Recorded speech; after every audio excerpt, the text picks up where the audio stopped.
The next time these two see each other, Hakan is sweeping Ayn off his feet, planning to ravage him and then start a beautifully romantic relationship after all is said and done. Hi, welcome back to my channel. Today, we'll be discussing Sexy Santa Charisma by Jang Mokdan. Before we get started, there will be spoilers, so if you don't want to be spoiling this novel, go ahead and click off now. No worries, I'll catch you next time. For those of you who decide to stick around, let's go over some content warnings. There may be references to prejudice, homomesia, including use of the F slur, power imbalance, racism, body insecurities, bullying, overwork, mentions of excessive drinking, mentions of breakups, animal abuse, religion, mentions of BDSM, dubcon, and possible grooming as these things do appear in the novel. But if that's okay with you, let's go and get started.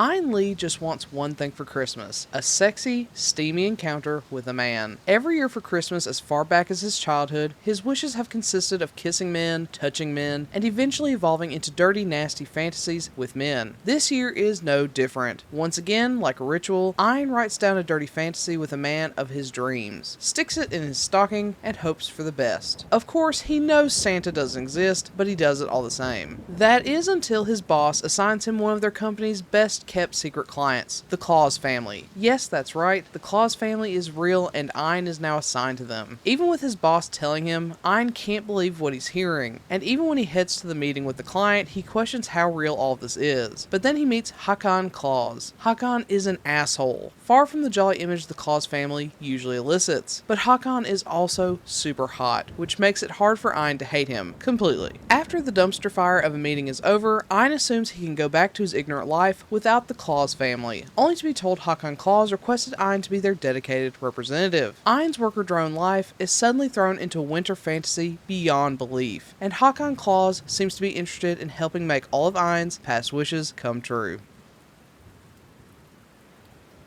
To start with, I was a bit surprised by this one. I've reviewed a couple of books from this publisher, and I've been pretty disappointed with the quality of the translations and edits. I wasn't expecting much from this one either, but then I read it. This is actually a decent read. It's pretty well written and is very legible. Nothing is perfect, of course, as there are still awkward phrases and things, but overall this is leaps and bounds above the other titles I've reviewed. It makes me feel like maybe the original text wasn't as well written on those other titles, or the translations and editing have improved. Either way, I was very pleased with the quality of this one. However, as much as I'm pleased with the quality of the text itself, the story is severely wanting here. This is a short guy. I think on my Kindle app it was estimated to be 88 pages in total, based on my settings of course. That can mean it's going to be a scrumptious morsel, or it can mean it's going to be a treat that leaves you unsatisfied by the end. Unfortunately in this case, it's the latter. This desperately needed more time to simmer, but it just doesn't. It makes massive leaps in logic and relationships that are just unfathomable, and makes me either dislike the main couple or just not believe in them, both of which are not good conclusions. The main couple is between Hakan and Ayn, but the first time we see them together, Hakan is being an absolute jerk. It makes it seem like Hakan is disgusted by Ayn or looks down on him in some way, even going so far as to note that he might be racist. It's not one-sided of course, as Ayn feels Hakan's assholery, and though he's attracted to Hakan, he definitely sees him as the jerk he is. This level of tension between the two, not sexual tension mind you, is so strong that we're setting up for a lot of work where these two learn about each other, realize that they're not the people they judge them to be, etc. But that just doesn't happen. The next time these two see each other, Hakan is sweeping Ayn off his feet, planning to ravage him and then start a beautifully romantic relationship after all is said and done. It is totally nonsensical and wholly unbelievable that these two people would ever fall in love, even after some of the most incredible Christmas sex of their lives. The story needed so much more time to delve into these two and give them more opportunities to realize they like each other. There's also a big reveal that Ayn has a memory of being in love with a neighbor when he was a kid and wishing to kiss that neighbor, which was granted, weird but okay, who ended up being Hakan. Icky, icky, icky. I hated this reveal so much. The idea that this weird fantasy man who's lived for hundreds of years meets a neighbor kid, grants his Christmas wish by kissing all over his face, and then comes back to the kid in his adulthood to grant all of the sex wishes he's had since then feels uber, groomy, and gross. It's a shit cherry on top of a really shitty cake, and I could have lived my whole life without that.